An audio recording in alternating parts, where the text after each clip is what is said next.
students, welcome to my live teaching learning session of BECC 134 Principles of Macroeconomics-II. You know that we have discussed with you so many topics we have discussed first topic is ISLM, that is the determination of interest rate. ISLM was very important concept, and ISLM concept was presented by Hicks and Hansen. According to Hicks and Hansen, how rate of interest is determined. So interest rate is determined with the help of IS and L. That is Phillips curve and inflation, unemployment. In today's session, we will discuss about balance of payment.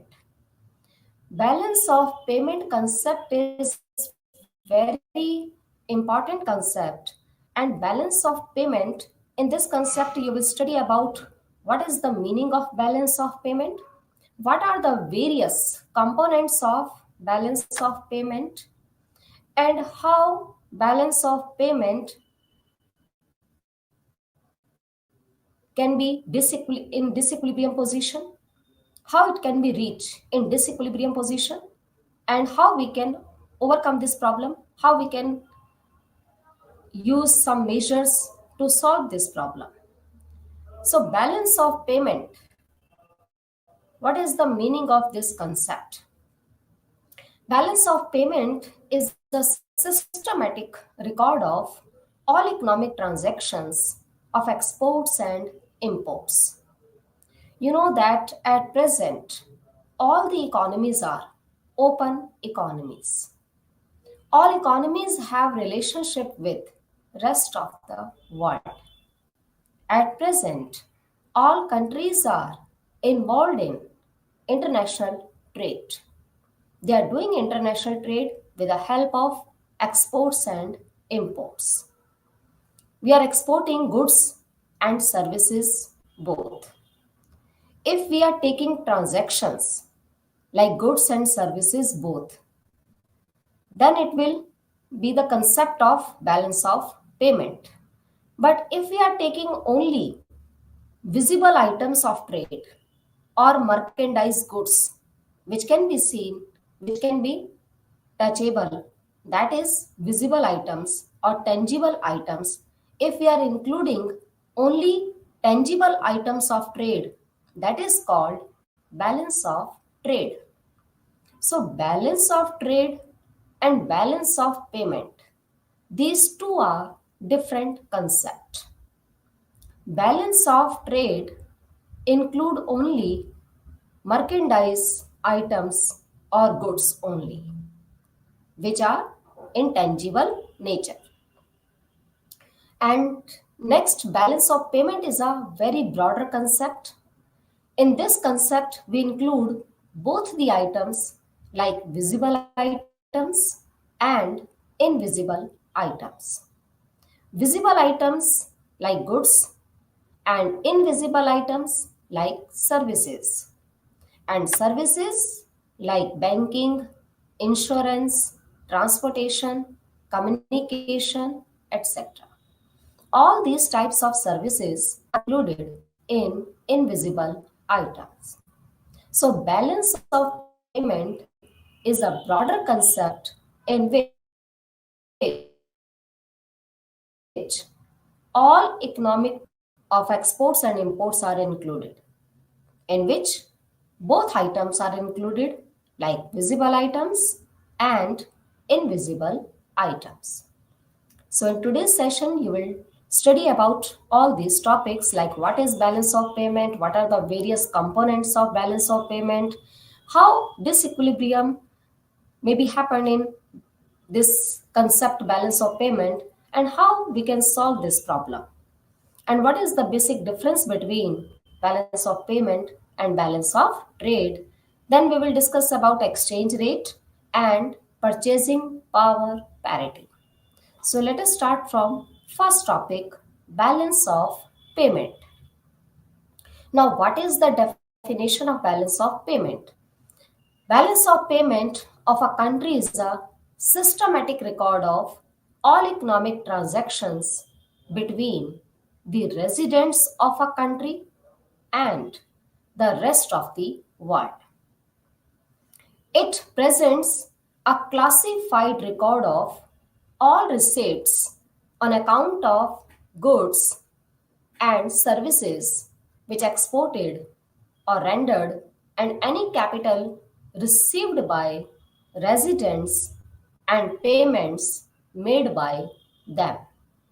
It means balance of payment is a systematic record of all economic transactions of exports and imports of goods and services.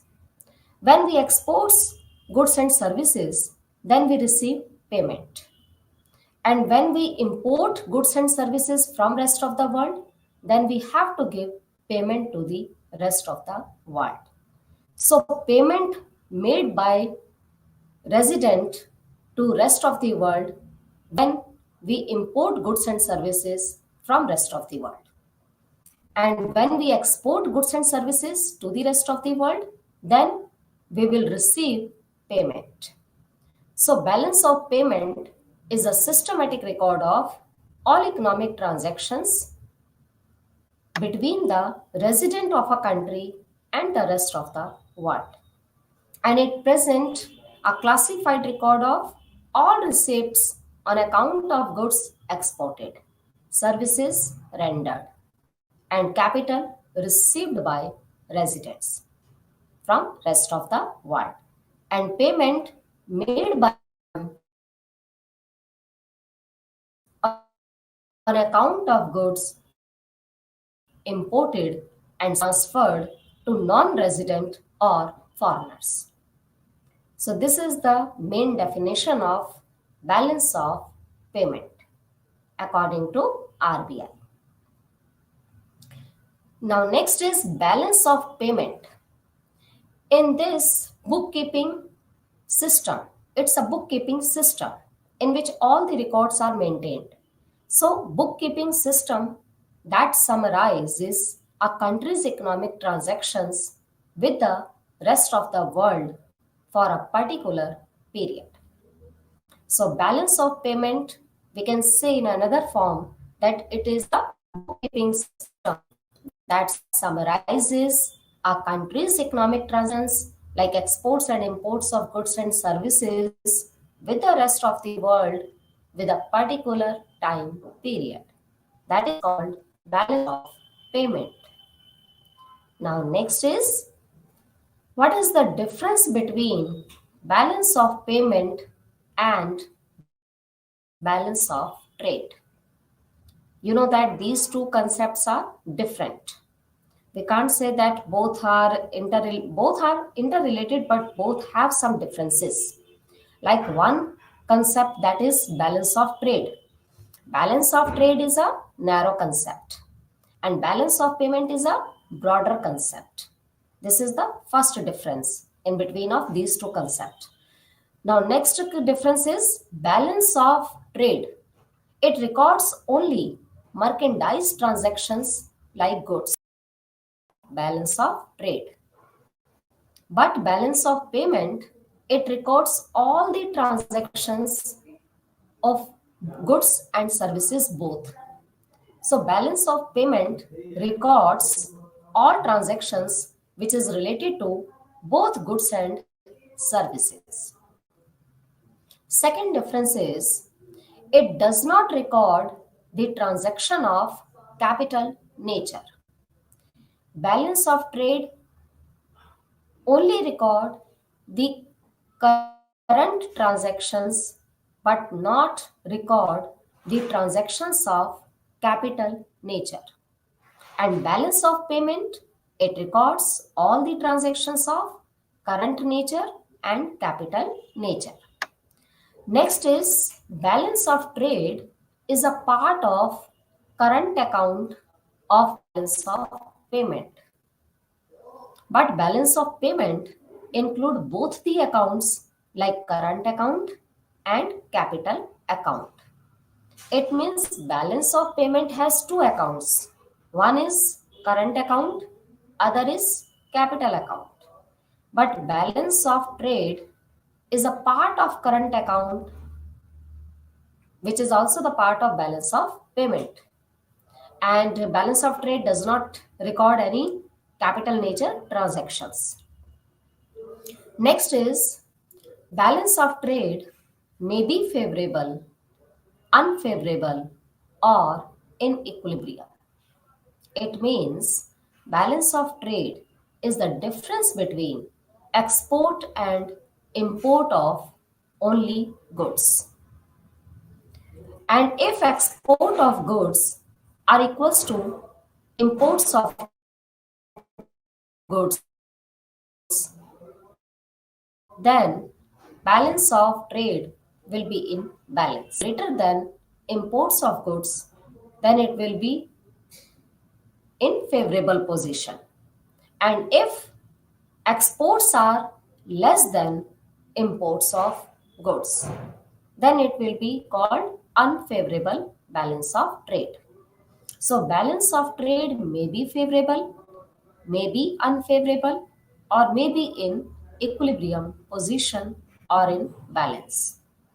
But balance of payment, it remains always in balance as receipts equals to payments.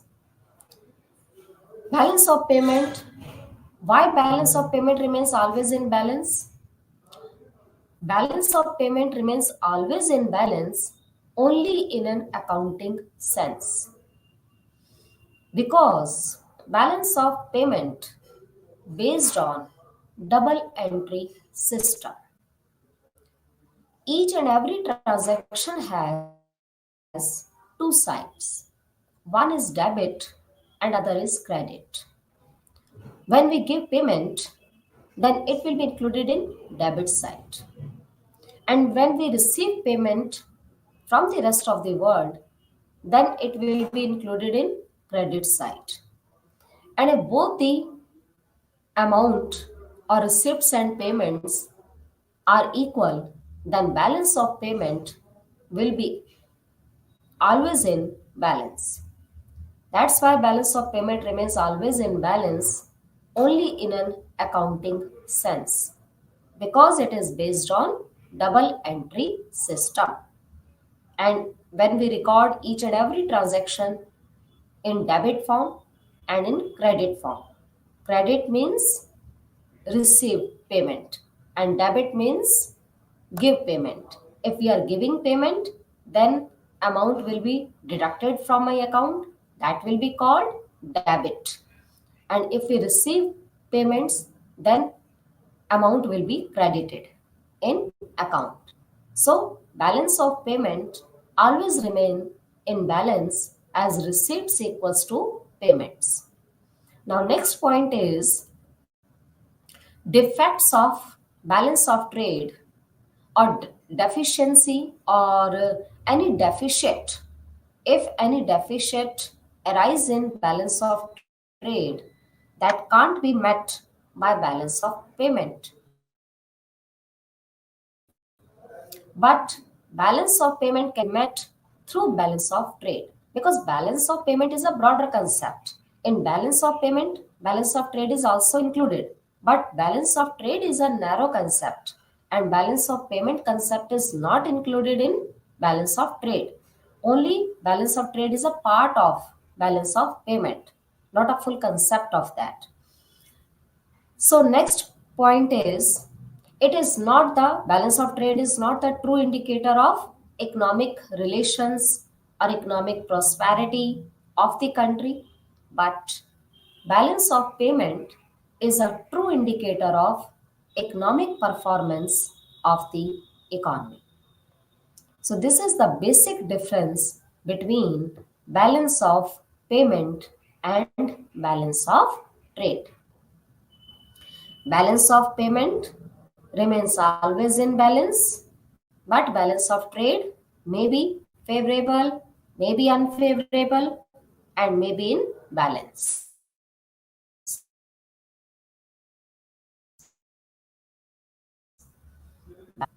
Of exports of goods and services, of exports and imports. Balance of trade is not take all the capital transaction, but balance of payment, which is a broader concept, it include all types of transactions like current transactions and capital transactions. All records of current and capital nature transactions are included in balance of payment.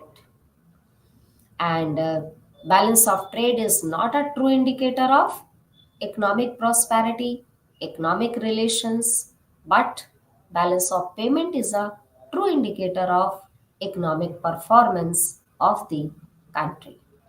Now, next is, what are the various components of balance of payment? Balance of payment, you know that it's a broader concept. It comprises two main account, that is current account and capital account. Balance of payment comprises, number 1 is current account, and number 2 is capital account, number 3 is errors and omission, and next is changes in foreign exchange reserves.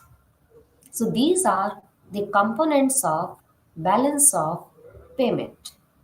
Now we will discuss all the components of balance of payment in detail. What is current account and what items we include in current account, and what items are included in capital account, and what are the main logic behind this errors and omission. You know that when we prepare any account, then some errors and omissions may be occur. So errors and omission, if any transaction and if any amount which we are entering in bookkeeping and in records or ledgers or in accounts, then we can mention it that errors and omissions. And if foreign exchange reserves changes, then it will also included in the balance of payment records. So number 1 is current account. What is current account and what items are included in current account? Current account includes mainly three items. One is visible items of trade like goods or merchandise items. In current account, we include exports and imports of merchandise and services. Merchandise items are visible items, that is tangible item, that is called goods, and intangible items or invisible items are services. Next, in current account, we include income account, like the income account mostly for investment income from dividends and interest on credits and payment on foreign taxes, etc. And third main part is transfer payment. Transfer payment is also called unilateral transfers. Unilateral transfers are one-sided payments. Unilateral means one-sided payment. So that is also known as transfer payment. Transfer payments like gifts, donation, scholarship, old age pension, all subsidies, all these types of payments are called transfer payments. So in current account, we include number 1 is visible items of exports and imports. Second is invisible items of exports and imports, in which we include services. And in invisible items, we include goods. And third is transfer payment, that is unilateral transfer or one-sided transactions, in which we are giving anything or any goods or any gifts, grants, etc. to the rest of the world, but not taking any other thing on behalf of that product or that gifts and grant. So, current account is the sum total of visible items of exports and imports plus invisible items of exports and imports plus unilateral transfers. So current account is equals to balance of trade means goods plus NFIA, that is net factor income from abroad. Net factor income from abroad is the difference between income received from abroad and income paid to the abroad. And third is net unilateral transfers. That is one-sided transactions like gifts, grants, donation, etc. So these are the main parts of current account. So current account included all these things. Now next is three components of current account. Number one is where payments for the purchases and goods are recorded. Interest and dividends from international loans and investment, that is also included in current account. And third is net transfer payments like foreign aid, grants, gifts, donations. These are included in net transfer payment or in unilateral transfers. And capital account, it is clear by its name that capital account records all the transactions which are related with capital. So all the capital nature transactions are included in capital account, where flows of money associated with domestic and foreign investment are recorded. So these are the main components of current account, and account include all the capital transactions like short-term capital transactions, long-term capital transactions, FDI, foreign direct investment, portfolio investment, or reserves, gold reserves, etc. All these capital nature transactions are included in capital account, where flows of money associated with domestic and foreign investment are recorded. Now, next is causes of disequilibrium. What are the main causes of disequilibrium in balance of payment? You know that balance of payment is a very broader concept in which we include all types of economic transactions like goods and services and exports and imports of both the items. And balance of payment, which is based on double entry system, it remains always in balance. It means receipts and payments remains always equal. Then why balance of payment will be in disequilibrium? It means balance of payment show always in balance only in an accounting sense, but not in operational sense, not in practical sense. Practically, if we see, or operationally, if we see this balance of payment concept, it may be in equilibrium position or maybe in disequilibrium. So, what are the various causes? And disequilibrium generally occur when exports are greater than imports, or it is a good or favorable situation for the economy if exports are greater than import. That type of disequilibrium will be called favorable disequilibrium. But if imports are greater than exports, that will be called unfavorable disequilibrium. Disequilibrium occur either exports are greater than imports or imports are greater than exports. But disequilibrium may be favorable or may not be.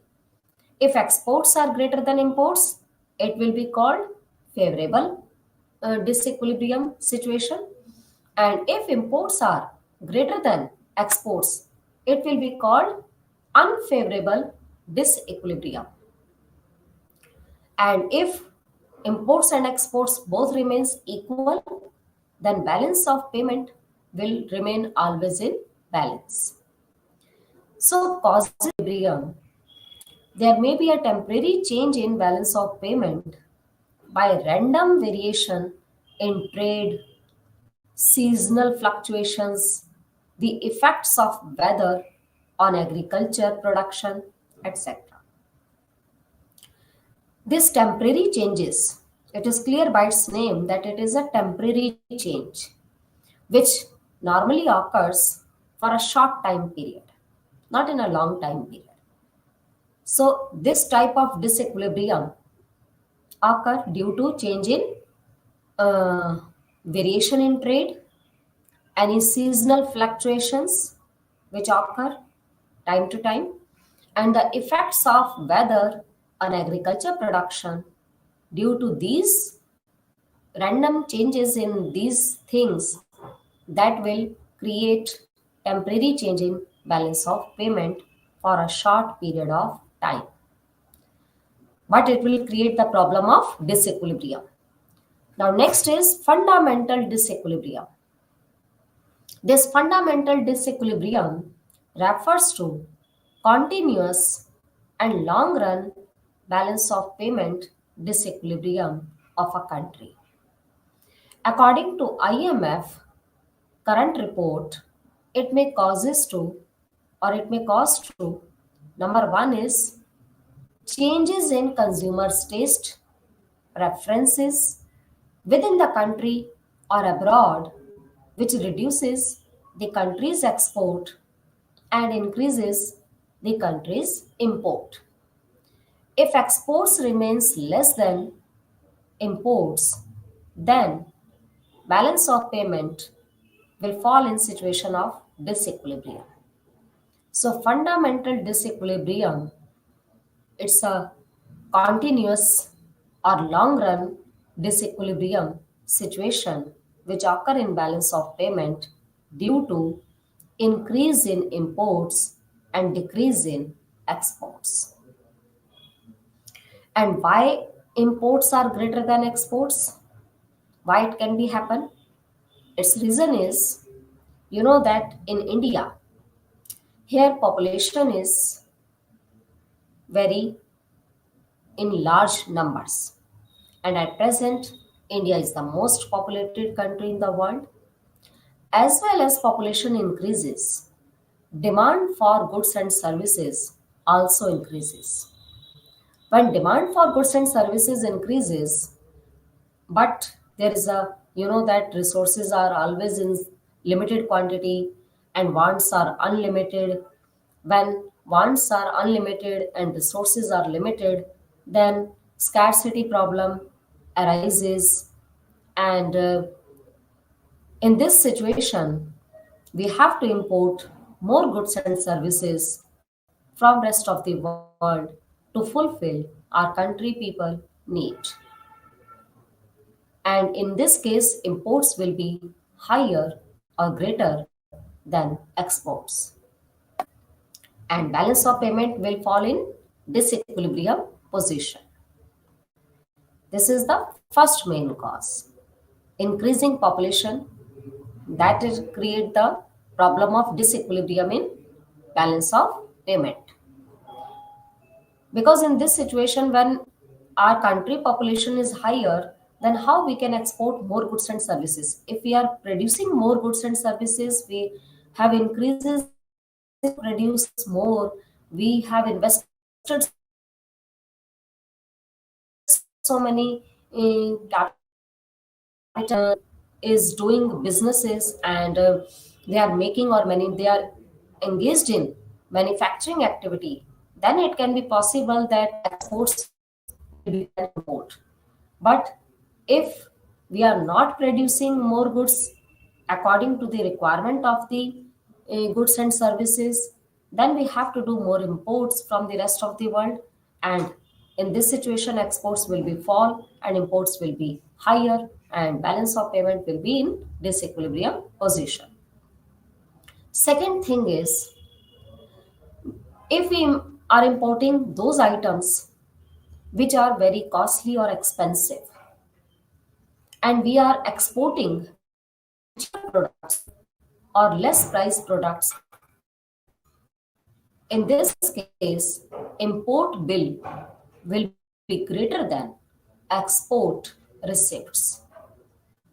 If import bills are more, means payments are more than receipts, then balance of payment will be in disequilibrium position. This is the second cause. Third is natural resources. You know that India is a major importer of petroleum or crude oil. In India, only 25% requirements. India in India there is very less quantity of petrol. So in India, uh, can be India can be give petrol to only 25%, or it can fulfill the requirements of only 25%, but 75% of the petroleum or crude oil requirement can be fulfilled by importing this product from other countries, or from those countries who are rich in petroleum products. So in this case, our import bill will be higher and export receipts will be lower, and balance of payment will be in disequilibrium position. Next cause is appreciation or depreciation in currency. You know that if our Indian currency is appreciated, it means if Indian currency is appreciated, it means our rupee value is more than another foreign currency's value. In this situation, when our currency is appreciated, then Indian product will become more expensive. In case of appreciation of a country's product will become more expensive. When country's product will become more expensive, then our imports will increase and exports will fall. In this situation, balance of payment again fall in disequilibrium position. So depreciation of a currency or devaluation of a currency increases exports and decreases imports. But appreciation of a currency or revaluation of a currency increases imports and decreases exports. In this case, balance of payment will be in disequilibrium situation. That is the main thing, which are the main cause of disequilibrium. And another cause of disequilibrium is structural changes. Structural change, like such type of disequilibrium rises because of the structural changes which occur in a country. Like we have discussed, that number one point is increase in population. When population increases, demand for the goods and services also increases. But if we are not capable to produce all goods and services which are required for a country people, then in this situation, imports will be greater than exports, and balance of payment will be in disequilibrium position. Now, next is technological change. Technological changes in method of production of products in domestic industries or in industries of other countries. They may affect the cost, prices, and quantities of product. So technological advancement or technological changes also affects or also the responsible for this disequilibrium in balance of payment. Developed countries are technologically strong or they have more capacity to produce goods and services. That's why their technological advancement give benefit to them and their exports remains greater than imports. But in developing countries or in those countries who are not capable to produce more goods and services due to some infrastructural bottlenecks and some loopholes and due to less capital formation rate in our country. So, in this situation, production capacity will decrease. And when production capacity will decrease, obviously our exports will fall and imports will rise. Next is, and balance of payment will be in disequilibrium. Next is restrictions of all kinds, all kind imports of machinery and technology. Restriction, if we are importing, we are imposing restrictions on imports of machinery and technology. In this situation, technologies and advanced technical or more advanced technical methods can't enter in our country. In this situation, our production capacity can't be rise and import will again remain higher than export and balance of payment will be in disequilibrium position. Next is deficiency of resources, which increases exports. And deficiency of resources means if there are deficient or less resources are available in our country, then imports will be greater than exports. In this situation, balance of payment will be in disequilibrium position.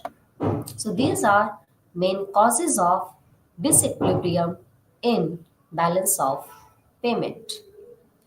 So continuous fall in the country's foreign exchange reserves due to supply inelasticity of exports and excessive demand for foreign goods and services.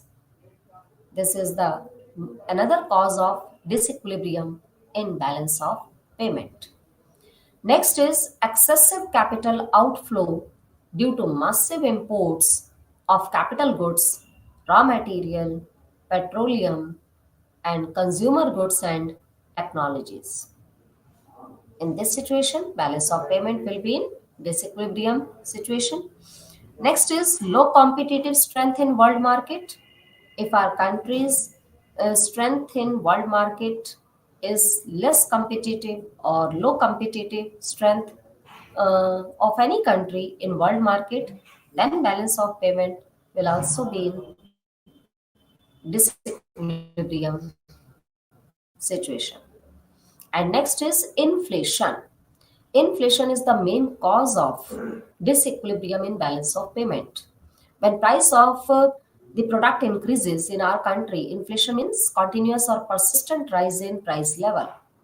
When price level increases continuously for the long time period, that is called inflation. And you know that in case of inflation, prices of all product increases in domestic country.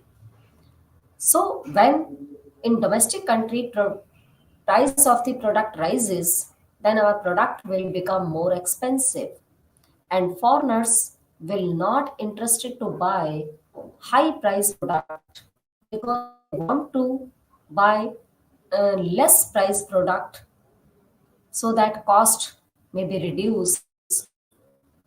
So When price of the product rises, our exports will fall and imports will rise, and balance of payment will become unfavorable or in disequilibrium position.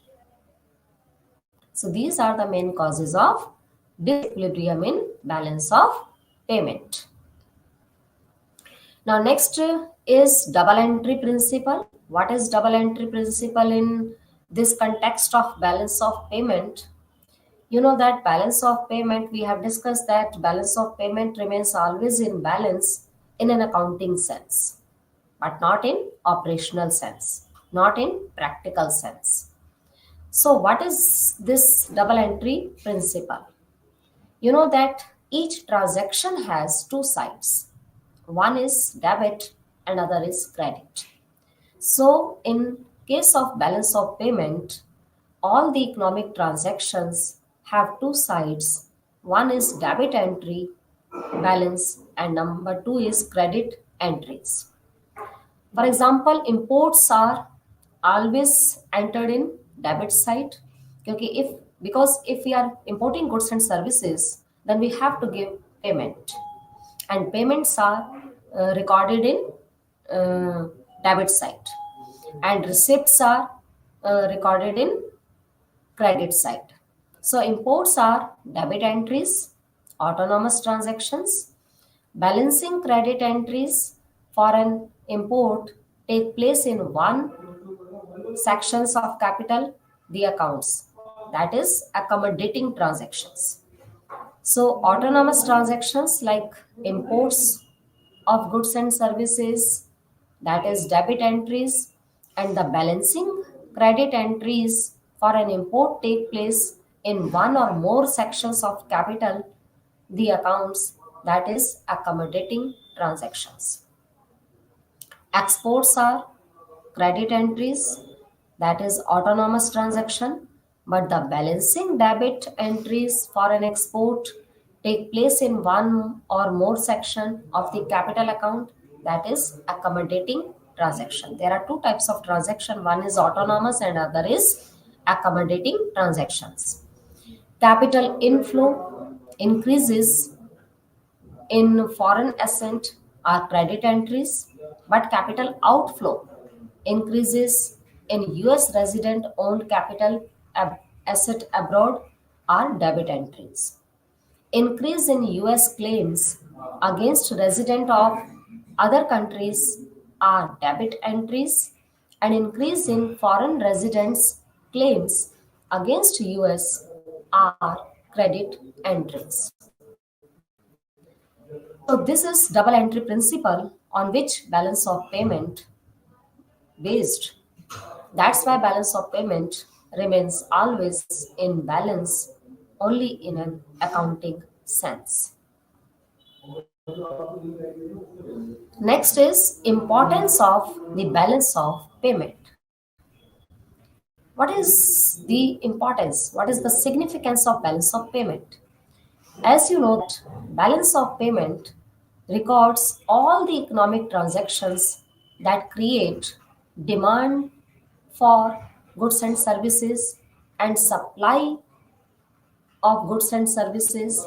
So, balance of payment records all the transactions that create demand for and supply of a currency. This indicate demand and supply equation of the currency. This can drive changes in exchange rate of the currency with other currencies. Balance of payment may confirm trend in economies, international trade, and exchange rate of the currency. This may also indicate changes or reversal in the trend. This may indicate the policy shift of the monetary authority or RBI of the country. That's why balance of payment is very important, because to see balance of payment, we can predict about foreign exchange reserves, and RBI can indicate the shift in monetary policy, because if there is a need of appreciation of a currency or depreciation of a currency, it depends upon balance of payment situation. Balance of payment, if balance of payment is in disequilibrium position, if our imports are greater than exports, then RBI or monetary authority will take decision to devaluate the currency or depreciate the Indian currency in terms of foreign currency. And if our exports are greater than imports, then it means that our currency is depreciated. But if our imports are greater than export, it means our country's currency is appreciated in terms of foreign countries' currency. That's why balance of payment is very important concept and it play very important role in economy. Next is importance of balance of payment. It helps in state of international economic relations of a country, a guide to its monetary, fiscal exchange, and other policies.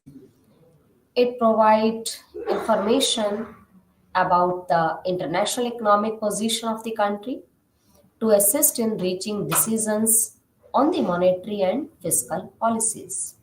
That's why balance of payment concept is very important for knowing the situation of our country, where our country lie, and it improve the relationship or international relationship or economic relationship uh, with rest of the world, and it informed the government about the international economic positions of the country, so that monetary policies and fiscal policies can be take some decisions according to that. Now next concept is purchasing power parity. What is the meaning of PPP? This triple P means purchasing power parity. When one country's inflation rate rises relative to that of another country, decreased exports and increased imports, it depressed the country's currency. So, the theory of purchasing power parity attempts to quantify this inflation and exchange rate relationship. It means power of our country's currency in terms of another country's currency. If we want to measure it, then this concept will help us to measure the purchasing power of Indian currency in terms of another country's currency. That is the concept of PPP, purchasing power parity. Purchasing power parity theory measures the purchasing power of one country's currency against another country's currency after taking into account their exchange rate. Taking into account their exchange rate simply means that you measure the strength of purchasing power of $1 with that of rupees 50 in a very previous time period. At present, $1 is equals to near about 79 or 80 rupees. And this purchasing power parity concept was developed by Gustav Cassel in 1918. The theory states that in ideally efficient markets, identical goods should have only one price. Next is nominal exchange rate versus real exchange rate. This nominal exchange rate and real exchange rate. You know that first know that you have to know about what is exchange rate. Exchange rate is that rate currency converted in terms of currency. And exchange rate may be fixed or may be flexible. And exchange rate may be nominal rate or real exchange rate. Nominal exchange rate generally tells us how much foreign currency can be exchanged for a unit of domestic currency.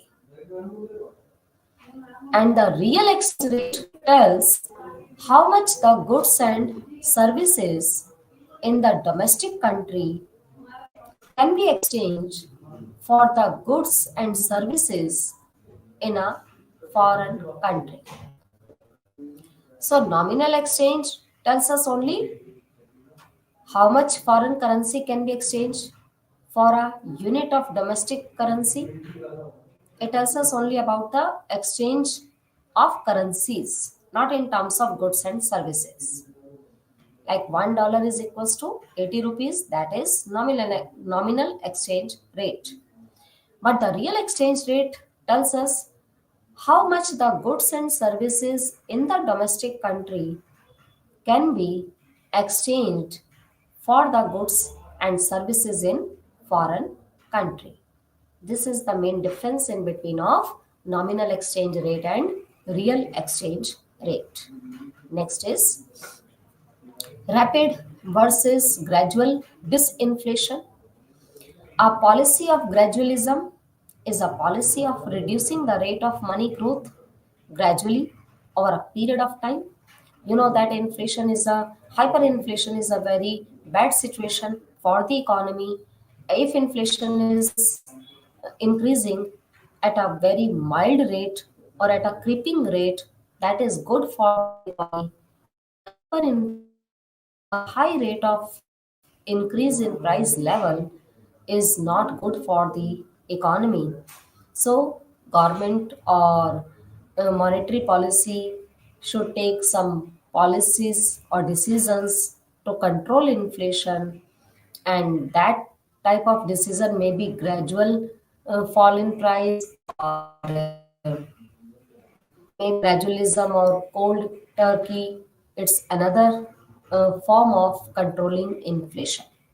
So, a policy of gradualism is a policy of reducing the rate of money growth gradually over a period of time. This policy will raise unemployment by less than the cold turkey strategy, but the period of higher unemployment will be longer. As well, inflation expectations will be slow to adjust because there are two factors from which we can control inflation. One is gradual change in demand and supply, and another because you know that inflation generally rise due to increase in demand. When demand is more than supply, then price will rise, and if cost of production increases, then price will also rise. And to control this inflation rate, first policy is gradualism and second is cold turkey. So these two strategies we can adopt for controlling inflation. Here, this is a diagram where LRAS curve is a vertical curve. This LRAS curve is a long run aggregate supply curve which is remains always vertical, which shows that in economy there is a full employment situation exists. And next is aggregate demand curve, which is usually downward sloping curve. And SRAS curve is short run aggregate supply curve, which remains always upward sloping curve. When demand and supply sector point is determined, if demand increase here, first demand is AD, supply is SRAS curve, and long-term supply curve will remain same or vertical.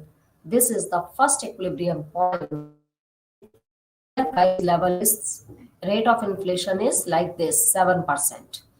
And if we want to decrease this inflation rate or gradualism by this gradualism strategy, then we will have to increase the aggregate demand level and aggregate demand in this curve will shift to the left hand side, and we should increase aggregate supply. So aggregate supply will, because increase always show right hand side, and decrease we can show by changing this curve to the left hand side. Demand from AD to supply rises from SRAS to SRAS dash, then price will fall.